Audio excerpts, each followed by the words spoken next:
Hi, and welcome to the Coffee Chat Etc. podcast. I'm your host, Tracy Cox, and today I'm delighted to welcome another inspiring guest, Donna. Before we begin, I'd just like to let you know that today's conversation touches on sensitive topics. If these subjects feel difficult for you, please listen with care and take whatever support you need. If you enjoyed today's episode, please remember to subscribe, leave a review, and share it with someone who may need to hear this conversation. Every share helps us reach more women who are looking for hope, connection, and encouragement. Today, I'm joined by Donna, joining us all the way from Sydney, Australia. Together, we explore childhood trauma, breaking generational cycles, parenting with compassion, spirituality, resilience, and the powerful decision to choose healing over hurt. So, grab yourself a coffee, get comfy, and let's start.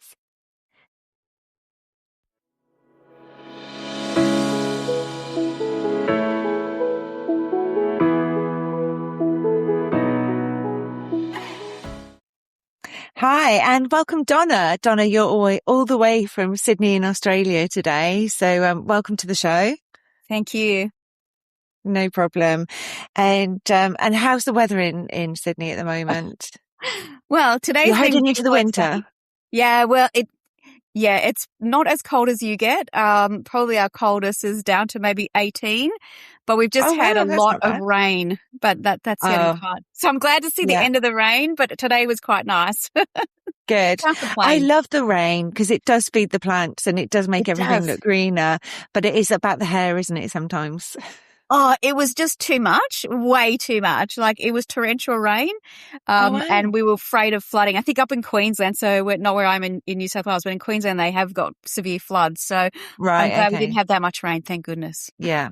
Oh, thank goodness for that. Yeah. Good. So Donna, you've come on the show today really to talk about your experiences, your lived experiences, and you're actually a shamanic healer as well. So it'd be really interesting to talk about what that is. I think what I'm really interested in and curious about is what triggers that. What is it within our life that actually triggers us to start walking down that path and to seek healing and helping others as well, really? So is there a time and a place that you can kind of go back to where you can go, right, that's what caused it? Or is it just a lot of things that happened to you? Oh, look, I think a lot of things take you on the path to search out some sort of spiritual journey, but there's always a catalyst of where you go, well, is that really what I want to do? Is that real kind of world? Yeah. I probably would have been about 19 at the time, 18, 19, and was really trying to find who I was and what did it mean for me in this life, and from my upbringing. And I definitely didn't want what I saw. And I kind of got to that point where a really dark day and a really dark time where I was just like, I didn't fit in with my family. I didn't fit in where I thought I was going to fit in or where I thought life would take me. And it was kind of that point where you have that conversation with yourself to say, well, it's this or I'm ending my life here on this earth. Oh, gosh. Yeah. Okay, so it got that bad. Yeah. Look, my childhood was through sort of, domestic violence. So it was kind of, is that what life is going to be like for me? For women as well. What did that look like and feel like to you growing up in an environment where there was domestic violence?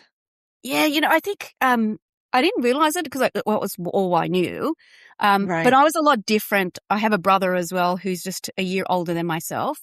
And I just knew, for myself, I was a totally different personality. I was one that always questioned, I'd see them fighting and I'd be always in there fighting as well. So I'd be in there fighting my dad to stop hitting my mum. Sure. And, this was the 70s when I grew up, and out here in Australia, well, I'm sure it was the rest of the world as well, but especially here in Australia, no one dared mention what was going on in someone's home. And I think that's the part of isolation that a lot of women felt, and still feel. But back then it was very much, you get married, we don't talk, we don't discuss what happens in your house. And I just could never understand. Very hidden. Yeah, it's very much so. Like nobody ever talked about it, even though we weren't that far away from the house next door. So you're like, well, they would have definitely heard screaming. Like there's no way. My dad used to smash pots and plates and you name it. He'd clear the table. And and look, and I think women I always remember one memory of my nan saying to my mum was like, you can never leave him, like divorce was not on the table ever. And I think Gosh. that's the part. So as a child growing up in that, I was just like, why would you put up with that? Like, why would you let someone do that to you? Yeah. And because I always defended, and bless my mum as well, but she was it broke her completely. She became very introverted. And so she never Of stood up for course. him. And I was always like, why are you doing that? Why don't you stand up for yourself? But they break Yeah. you so much that you've lost yourself. So I can understand that now. At the time, Yes. I didn't. You can't. No. And look, I was You always, can't. no, well, and I was a kid and I never understood why would you let him, be like that? And it probably wasn't until, I was going for my first job interview. My dad never hit us. Verbal abuse was rife, especially Sure. towards me. And look, when my mum and dad got married, they went to a counselor, and my dad confessed that it was because of coming out of the war. He was in Austria and he was in Hitler's Youth, and what he experienced, he had a very strong hatred for women. Oh, Um, wow. yeah. So something Because of of the environment he'd been brought up in. Yeah, he escaped Hitler's Youth when he was 13 with his brother, and they went back to the village, which was outside Salzburg. No one Right. talks about it, like none of the family, unfortunately. Did I ever find out why? But something definitely happened, and he knew that. So he had a strong hatred for women. And so for me, my mum copped the physical abuse. I copped the verbal and mental Sure. abuse. Like, Right. be happy to be married. Someone needs to get married to you. Just be a good wife and be quiet. And I was like, me, be quiet. I'm not that child. And I think that was the part that was so confusing, because I was like, well, I'm vocal. How come, mum, you aren't vocal? Like, it's not Yeah. difficult. You just speak your mind. And I became a fighter, but too much of a fighter, if that makes sense. Sure. My relationships with my friends was very volatile as well, because my Okay. dad would teach me to fight every day against him, right? So it'd be verbal abuse and you're not smart enough, you're never going to do anything, you're never going to be Right. anything. So when I had friendships, if they hurt me, I could switch that trigger of that Yeah. fighting person. So I would find what they didn't like about themselves and I would use it against them. So Wow. Okay. yeah, and Ineffective bullying. totally, like, when I think about who I was back then, it's totally, thank goodness, totally Yeah. different. But that started that journey. And look, I grew up with, my grandmother was very strong, and she grew up on a spiritual, she was psychic. So, Okay. I got that spiritual side from her, but it was more of the fighting and what I didn't want to be, because when I turned, probably would have been teenage years, it's the horrible time anyway. It is. Yeah, but I looked at myself and just thought, what are you doing? Like, who Yeah. are you? Why are you doing this to your friends? How do you call yourself a friend if you're Sure. playing out that behavior that you're learning at home? And I kept It's that very hidden. interesting. Yeah. Yeah, it's interesting though that you had the consciousness to be able to kind of look at it and go, who is that and what is that all about? Yeah. Can I just quickly take you back, Donna? Because I know we know a Yes. brief Okay. background about your dad. I'm really interested in your mum's background as well, and kind of Yep. why she went within and wouldn't stand up for herself. Was that something that she'd experienced in her childhood as well, do you think? Yeah. So my mum grew up in Nottingham in England. Oh, okay. Yeah. Yeah. I'm in And Nottingham. look, and I think if we look back at generationally, women, you think the Victorian era, which Uh-huh. is my grandmother's kind of era, and they were very upper class English, which I know you know what Right. I mean with that. So it was very, children are to be seen and not heard. And it was that kind of Yeah. reference. And obviously going through the war, right? They all were impacted by the war. So my grandmother was a very harsh and a very stern woman. And Right. my great grandmother the same, right? Because they went through such horrific times. And I think they just lost that emotion and love, nurture feeling, right? So Yeah. I think my mum never Cold. really grew up with that. I mean, my mum was very loving. I adored my mum. Like, she was a beautiful person, but I think she also was one, when she was in England, she hated that hierarchical upbringing as well, of like, you Yeah. you got common people, you have upper class. And she was like, she actually married a poor guy and came out to Australia. He was in the military. She didn't love Okay. him. She only married him for a trip out to actually immigrate to Australia. So, Oh, wow. Okay. Yes. so Yeah. you So it can't, wasn't romantic. It was a no, need. Yeah. she wanted to leave the country and that was her only exit. So she did that. Right. And I think maybe the isolation, because she had no family here, right? And my nan, when she wrote to my nan in England, because it's different to today where you could pick up a phone and whatever. My nan Absolutely. kind of, cut her off and was literally like, well, you left, so goodbye. And I think, Oh, okay. and I think my dad, I mean, she always said that my dad, before they got married, really romanced her and never showed that side of himself until the day they Yeah. got married, you know. And then Yeah. we've got to remember this is the 60s and 70s, right? It's not now Absolutely. where we have that more kind of sense about you don't have to stay in this relationship, back in those days, and especially in Australia, right? Like Australia is a fairly new country, but back then it was very much so women just stay in the home and don't, Yeah. don't work. I mean, my mum was very big at working, but so I think she just lost herself and then had no support and then thought, well, this is all life is. And now I am married Yeah. and just got to put up with it. And I think that's where, and he was very violent to her. I don't remember so much of it, but I remember the bruises that she'd try and hide. And Yeah. my dad had his own business. And the funniest thing is, I mean, I think it's the same with any of these men who do this, right? Their outward picture, who they are outside of the family, everybody thinks they're loving and they're amazing. And that's all you ever hear. Yeah. So I think she felt she just couldn't, what was the point really? What was the point of defending herself? I think we would label it now as narcissistic abuse. Very And she's much, definitely yes. a Yeah. victim with a trauma bond and in survival mode. I think they're the key words that we would use Yeah. now to describe that. But like you said, in the 70s, the 80s, it was completely different. Women It weren't was, seen, yeah. women weren't heard. And I'm guessing that he chipped away at all her self-worth, all her self-esteem till there was literally nothing left. And nowadays, a lot of women don't put up with that, which is great. Which is awesome. And the ones that do, Yeah. I think we're so different from that now, right? You don't have to put up with it. Absolutely. And I know and back then there was definitely, men predominantly worked, the wages were nowhere near where they are, even though we're not in equal times. But, Yeah. as a child growing up in that, I begged her when I was kind of around the 12, Sure. when life starts to come more into who you are, I begged her to leave him. I was like, Yeah. this is just, what do you live? Why are you staying here? And she was like, I don't have money to go. And I said, who cares? Like, let's just go. We'll be together. Oh.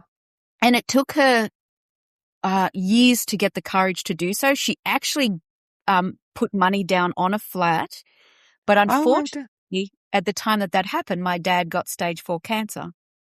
Oh, okay. Right. So Yeah. the turmoil then of how do you leave someone who his sentence at that time, because they stage 4, you're not coming out of it, was not even 2 years. So I think she kind of thought, well, hey, horribly. Yeah. 2 more years and this nightmare will be over. He survived 7 years, mind you. He survived a lot longer. Right. I think that's where she then lost herself even more. I mean, he stopped the violence at that point, so he wasn't. Okay. So she stood up more. There was one memory where my dad's sister came into the house, and no one had ever seen outside of the family what went on.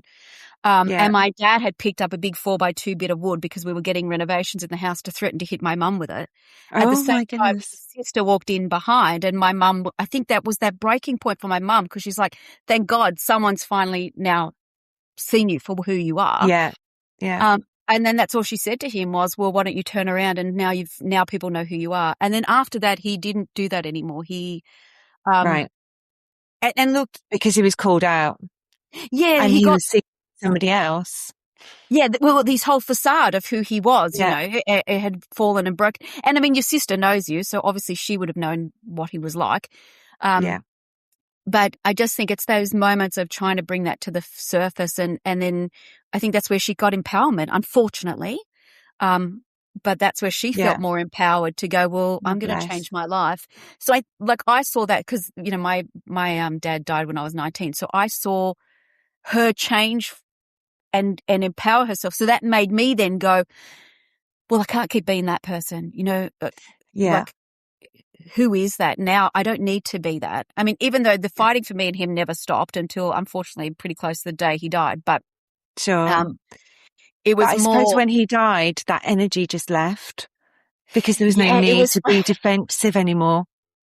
Yeah, I actually went through 6 months of intense counselling when he passed away. Yeah, I'm not surprised. To just break that. My mum became a counsellor, which was kind of oh, did she? That's amazing. Yeah. I'm so pleased. Yeah, she was in her 50s and she became a counsellor for homeless children here in Australia. And she was a brilliant counsellor, absolutely amazing. And I think because of her bringing, she let go of a lot of her kind of trauma from that point and worked through her issues because she became a reality therapist. I don't even know if that's even around anymore, but that's where you have to. I don't know what one of those is. Yeah, it's just some form of therapy, but you have to look at yourself first in order to help others. So she got her healing and then, you know, and this is where I saw her transform. And then I was like, well, I don't want that. I don't want to be a counselor because I definitely didn't want to help others at that point. I just wanted to help myself, you know, and then, of course. And then thinking about that, I just thought, well, what have I got to offer? You know, it was very intense. Like I said, the counselling that I had, it brought a lot of wounds. And I didn't know what to do with that emotion. It was just a lot because even though he wasn't around anymore, that hatred and fight that you did for 19 years was still there for me. Oh, absolutely. But how do you get rid of that? And I didn't know how to do that until I worked my way through it. And then just by chance. So like I said, I was at the brink of, well, I'll drive my car off the road. Right. And I got in my car and I was like, yeah, totally nailing this. I've got it because there's no other option. I don't want to be here. And I think the pain of going through all that pain as well, right? You get to that catalyst point of dealing with it to the point where you don't know what to deal with anymore. Yeah. And I got in the car and I drove and I found a perfect spot and I thought, right, that's off a cliff. There's definitely no survival. And then I just thought, well, what if I did survive? But there's no guarantee I'm going to drive off here and I'm going to definitely die. So what am I going to leave myself with? Not only the emotional baggage and stuff that I'm trying to deal with, but I could be physically injured. I could be mentally, you know, who knows? Yeah. And that fear was more than driving the car off the road. Okay. Wow. So I was okay, if I can't even kill myself, like I can't even succeed in that, well, what am I going to do? Because I don't want that. I can't do that. So I've got to do something. And it's sheer by chance, not so much anymore with magazines, but there was a magazine, like an alternative magazine here in Sydney. And I'd always had this attraction for Native American Indians. You know, maybe it was the movie Cowboy and Indian movies we grew up with. And I don't know. I don't know what it was. And then it was a Native American Indian who was here in Sydney and he was healing people. And I called him up and I was like, I don't know what I need. Yeah, I don't know what I need, but I need something. And, you know, he gave me the biggest lessons of my life. So because of him, oh, wow. I changed my life. I work with him, you know, up until today. So that's been, you know, I'm in my 50s now. So, but yeah, he just sat me down and he's just like, well, then what do you want to do? You got to stop being the victim in life, right? Like take control and take the reins of life and stop being a victim. And why are you allowing yourself to be that way? Why are you doing that? So instead of being more of telling me what to do, he was just like, well, what are you doing? Why are you doing that? What is it that you want to do? And I was like, well, I don't know, but I know I don't want that. And he was just like, well, you need to figure out what you want to do because your life is your hands. And I think this is the part I see a lot with women I work with today, that we want to be told, well, what do I do? But we've got to come up with that ourselves. It's our life and it's our part. And, you know, he just gave me a bunch of exercises to go, well, think about it. Think about where you want to go. What's your interests? When you talk about a topic, what inspires you or who inspires you? It That just made sounds me to think, me like something a parent would say to a child. exactly. Yeah. Almost the same energy, because that's how you talk, and maybe that was the parental energy that you'd missed, because Yeah. it doesn't sound like your dad would have sat down and said that Oh, to no. you. No. No, So no, no. yeah, and it was just something that you needed at that time, which is amazing. Yeah. And now even. Yeah. And look, he taught me through Native American Indian practices. That's where my shamanic background came in. Yeah. And then I started to look at clairvoyance, and I don't want to do those things. So I've really channeled it into healing, like with crystals. And I just really exposed myself to everything I could in that kind of spiritual realm that was there in Yeah. this is the late 80s, early 90s. Sure. Which is definitely different to today. I Yeah. always have a laugh with my kids because I remember when, you go to a clairvoyant and they'd be wearing all that tie-dye kind of, Headbands round. yeah, that we looked weird. And I remember sitting there thinking, I don't want to look like you. I don't want to, if I'm going to be a clairvoyant or something spiritual, I don't want to look like that. That's not my Yeah. picture. I want to dress like everybody else. And why do we look different?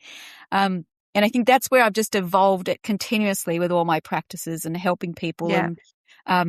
But it just was literally a point in time that grew, and I just never stopped learning. And that's the biggest thing I've always done, is take the bulls by the horns and go, well, where do I want to lead it? What path? And, I have 2 kids of my own, and, they're late teenage. I've got a boy who's 16 and my daughter's 20. And I always told them that, right? Like, I'll do the best that I can with what I've got and what I was taught. I'm not going to say that every time it's going to be great, but you got to be better. I want you to have understanding and empathy for people, because especially bullies today, like when you think about it, they're not being a bully because they've got nothing going on in their lives. They're not waking up in a wonderful home and a great outlook in life and going, I'm going to bully you. They're bullying you because of what they have gone through. And because of my upbringing, I can really help. And I've helped my kids through, they both got bullied differently.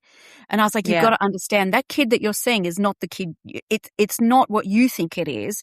Yeah. Their life is something that's behind the scenes that you can't see. And you have to understand they're not bullying you because they really hate you. They're bullying you because they hate themselves. Yeah. And they find something in you that they don't like about themselves. And, it gave my kids, I look at them and go, oh, gosh, if only, right? But they just look at things differently, because I'm like, don't judge a person by what you think you see, because you don't know what goes on behind those doors. And unfortunately, and I think teaching kids empathy and the ability to be able to understand, what's the word? Behind the face, behind what's going on, because we have got very similar backgrounds, and I was in a children's home, and I was very similar to you. I turned into the bully, and I can remember, it was awful. There was this one girl, and she was always so lovely and so lovely dressed and had friends, and it was something within me, that I didn't have that, and I believed that she looked down on me, and I remember bullying her, and I regret that even now, because that wasn't me. That was all the hurt because I was the kid in the children's home. But I have 2 daughters as well, and bringing them up to be spiritual and empathetic and caring for the world and nurturing.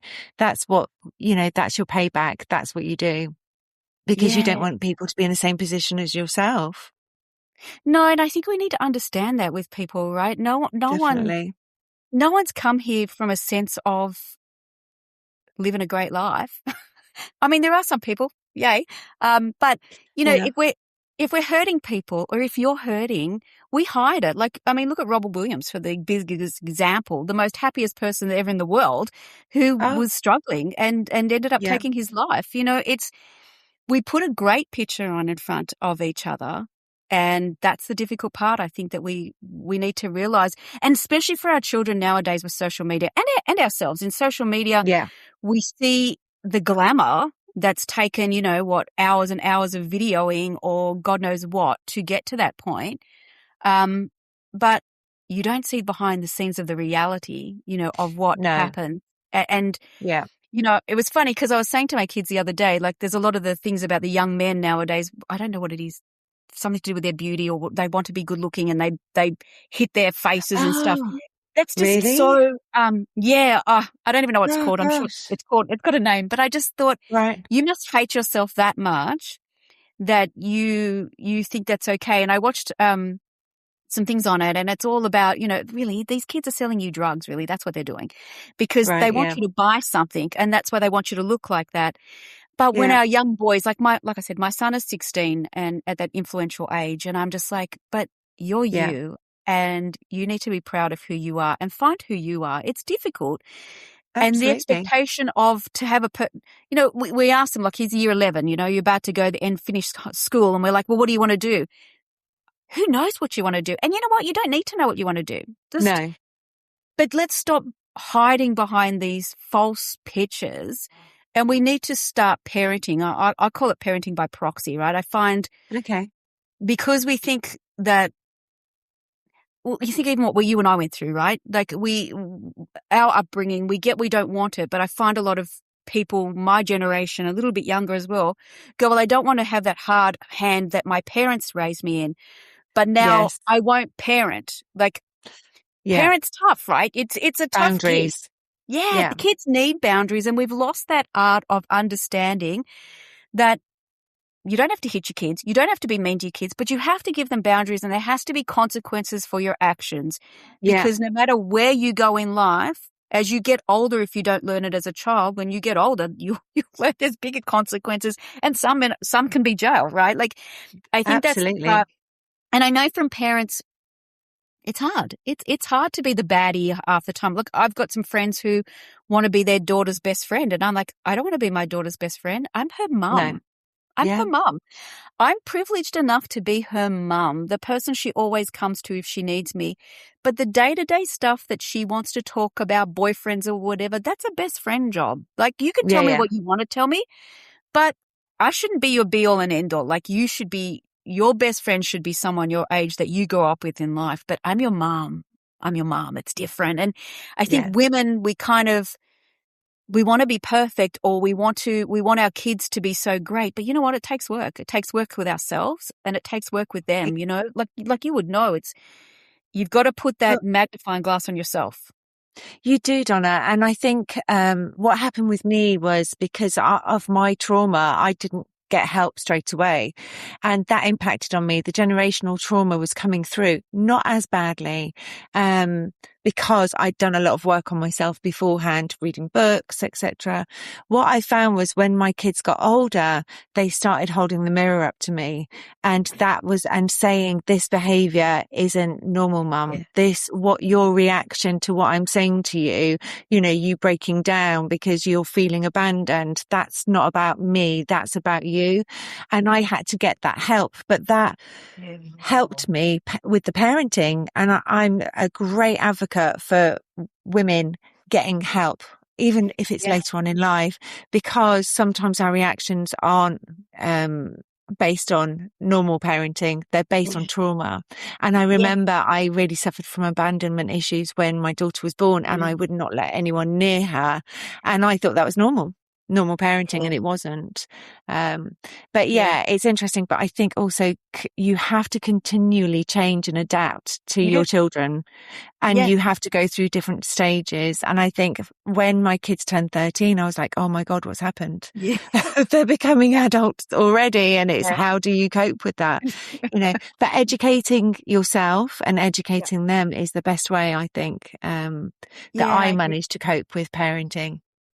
Yeah, and I think always learn, like always try Yeah. and be better. And I know everyone's like, well, how do you be better? But just try and learn some things. I mean, there's a million books or podcasts like this or anything, right? Just listen to other people's stories, or just put new tools in the toolkit. Try something different, Definitely. I always say to my kids, the day I die will be the day I'll stop learning from this life, right? Because I'm the same. Yeah. yeah, I just think I want to learn. I mean, in my day-to-day job, I'm a change manager who I help businesses adapt to change within their businesses. So I've Okay. used that part outside, and I say that to all of them, right? Like anyone I work with, whether it's in my spiritual path or whatever, I want to learn from you, and then even from you, Tracy. Like I want to learn from other people. It's not about mine is my story, but Yeah. where you come and what does that mean? And I think as women, we have this self-fulfilling kind of thing of, especially when we have kids, we lose ourselves, right? We get married, we become a wife. We have children, we Absolutely. become mum.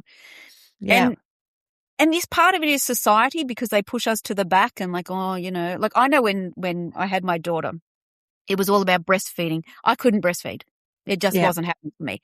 But the guilt that we as women put on other women to do that has to stop. But we also definitely. don't accept it. Like I remember being in the hospital and one of the lactation nurses were putting so much pressure on me, and I was just like, listen, it's not happening and I'm not going to do it. But I'm a different person. I'm very strong-willed, and I will say no. But I think that's the part as women, we've got to be okay with that. Know who we are and stand by that conviction. And like you said, it doesn't matter if you're in your 60s or 70s and you change your life, or like us, we learn, through it.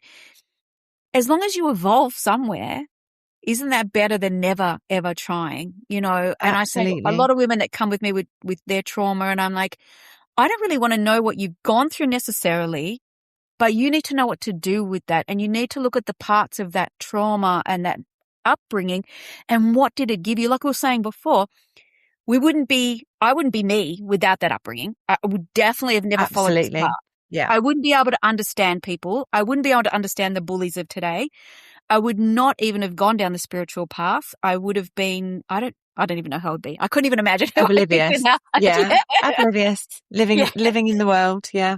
But we have to use that as it is our story. And I remember for years I hated myself because I didn't like my story. And everyone would always say to me, you're like your dad, or you're so much like your dad. Oh, and right, because I'm like, I don't want to be like an abuser. Am I an abuser?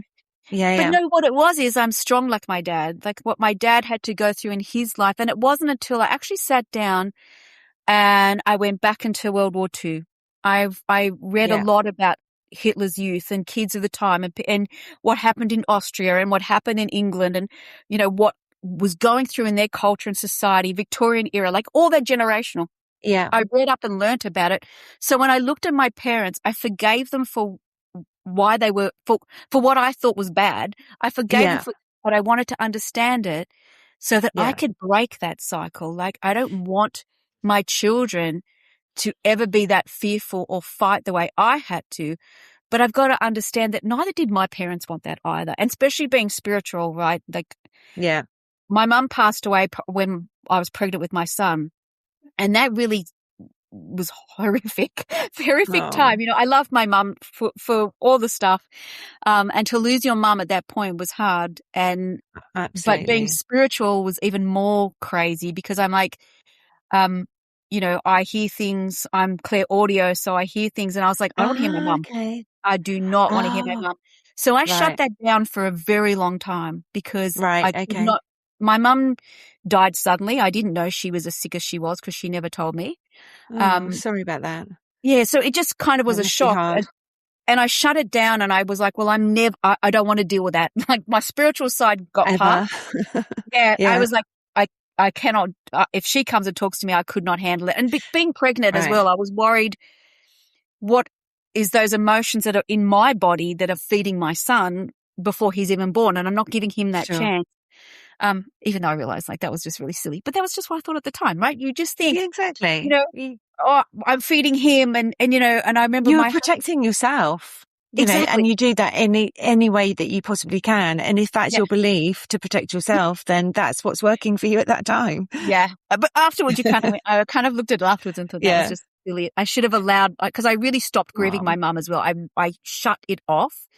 Really? Gosh. And when I always laugh because, spirits always come around and they kick you when you need to be kicked and push you in the back in that direction. And, I'd had my son, it was the night, my husband got my daughter, you have to go home. I'll see you in the morning. I'm here with my son. I'm in hospital. What could happen?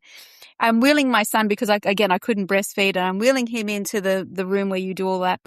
And I swing open the door and there's a nurse that looked exactly like my mum.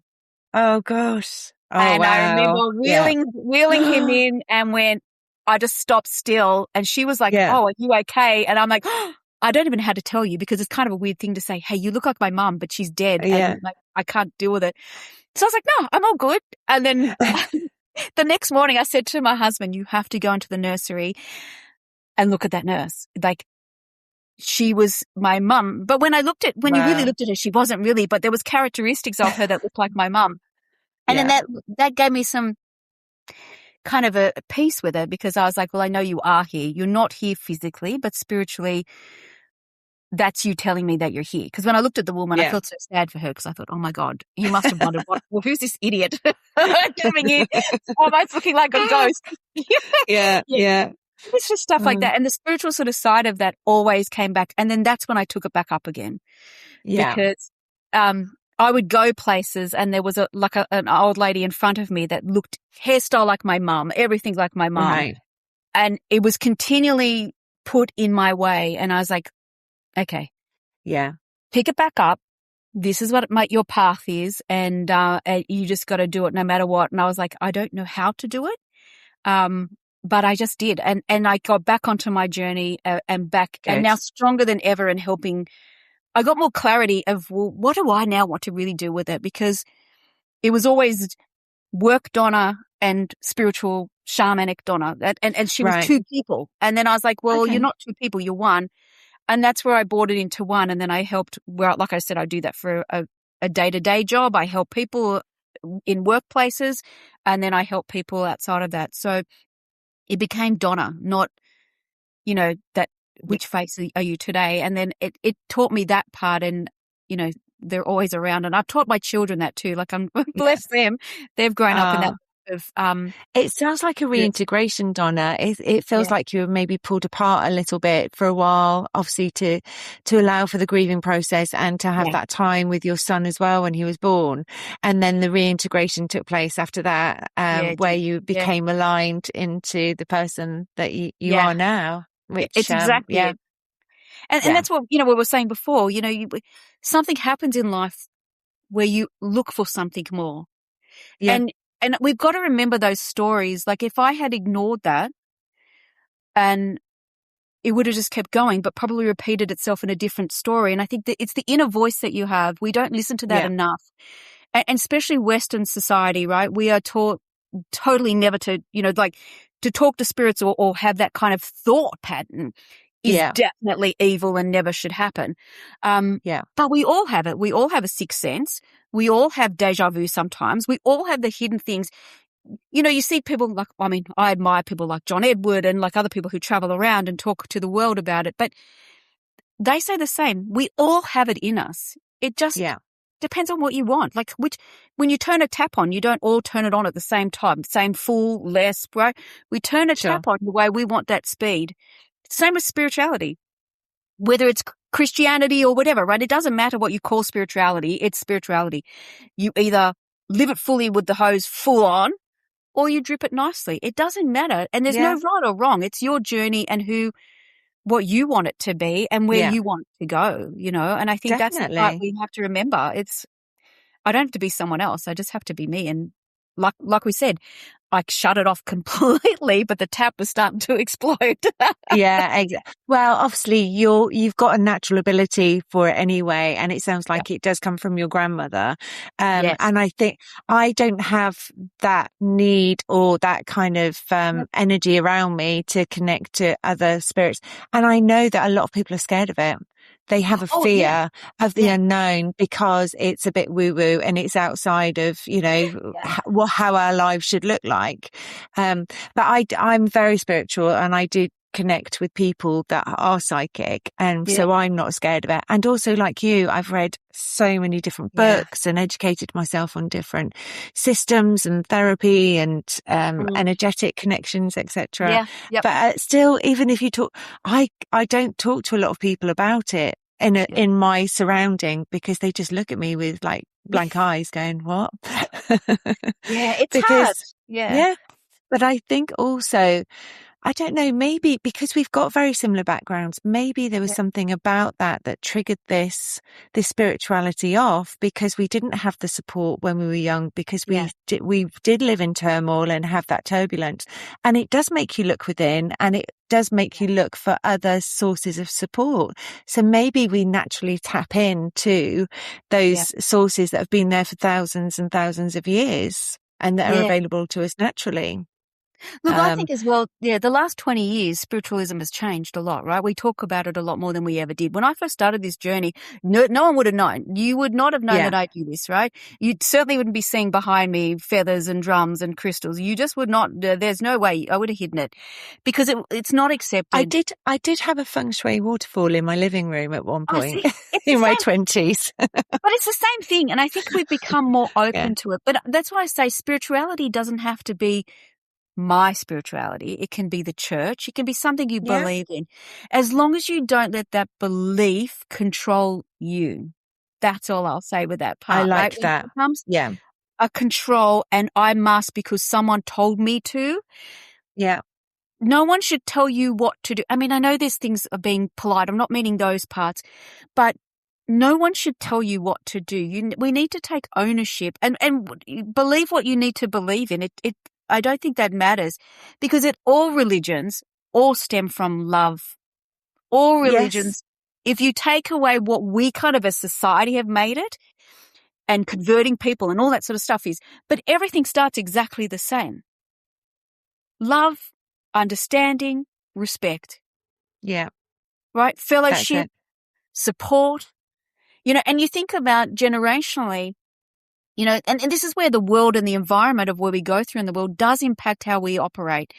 Because where we were saying before, we weren't brought up in those lives. I mean, my nan was very spiritual. Like, she immigrated out here in Australia in the 70s, and she would know, like, she was on the boat coming over and she remembered hearing whales whales calling, and she was like, oh, it's not a whale, it's someone crying. And then she instantly got a connection with her sister that someone had died.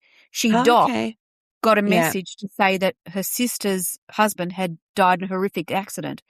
So she always had it, but it never really dies with us. Like, it's just that kind of what we call it. And I think we become afraid of spirits because we think they're ghosts, right? We think that when you have spirits, and it's all stemming from Poltergeist and all those movies from all that time. It is. Horror movies, right? We don't want to be scared. But it's not the same thing, it's not the same. And I think the more that we stop pigeonholing it to be that, and we stop thinking that just because people say I'm spiritual, it doesn't mean, like I said, when I met them, tie-dye, and I'm like all these hippies. Absolutely. I don't want to be you. But spiritual, just what does it mean for you? Who are you? And what do you believe in? And are we sharing the genuine across all religions is love, respect, and understanding. And if we all do that, we wouldn't have what we have today. And we all can't be the same. And I'm not trying to say that, but we wouldn't have fear of, if you're a different religion, I can't talk to you. And if you're this and you're spiritual and, you talk, I mean, my brother is very Christian, and he'll be, well, you're talking to the devil. I'm not talking to anyone. Oh gosh, right? I'm talking to me. And that's a belief he's got. He's weaponizing also his religion, which is why the world is in such a mess now, is because people discriminate and weaponize their religion. For me, it's about faith. Yeah. Exactly. Where is love in that? And where is, I always say gratitude. My family, at every night before we go to bed, we say, what's one thing that we're grateful for? Yeah. And what's the most favorite part of our day? So I've done it with my kids since they were little. And look, there are times, like my son, bless him, I love him to death. But every time he'll be saying, well, I'm grateful for my family. And, I used to say to him, that's what you say every day. And then I thought, so what? So what if it is what he says every day?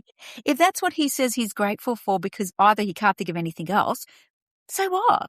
That's my judgment on him to think, come on, you got to think of something new. Why do you? You don't have to. Exactly. And I think that's the part. We think what we know is better than what someone else knows, but you don't know them. You don't know what they go through. And what they say, we should take people by that and say, yeah, okay, that's who you are. Absolutely. You might I change love that. tomorrow, but who you are is who you are. And that's it. Be proud of who you are, warts and all, right? Warts and all. Warts and all.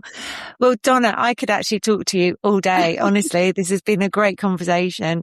Thank you. And I just want to say thank you very much for that. But I love that ending. Warts and all. Warts and all. Yeah. It's been great having you on the show today. Thank you for having me. And thank you so much for your insights as well. It's been great to talk to you and find out how much we've got in common as well. Yeah, definitely. It was lovely talking to you as well. Thank you. Thank you so much for joining me today. I really hope you enjoyed our conversation and found something that resonated, inspired, or simply reminded you that you're not alone. If you enjoyed today's episode, I'd love it if you could subscribe to the podcast, leave a review, and share it with someone who might need to hear this conversation. And if today's conversation has left you wondering what's next, whether you're navigating change, feeling a little stuck, or simply ready for something more, I'd love to invite you to explore everything Coffee Chat, etc. has to offer. From coaching and courses to our membership and podcast, it's all designed to help you reconnect with yourself, move forward with confidence, and discover what's possible. You'll find everything at coffeechatecc.com. So until next time, take care, be kind to yourself, and wherever you are in the world, see you soon.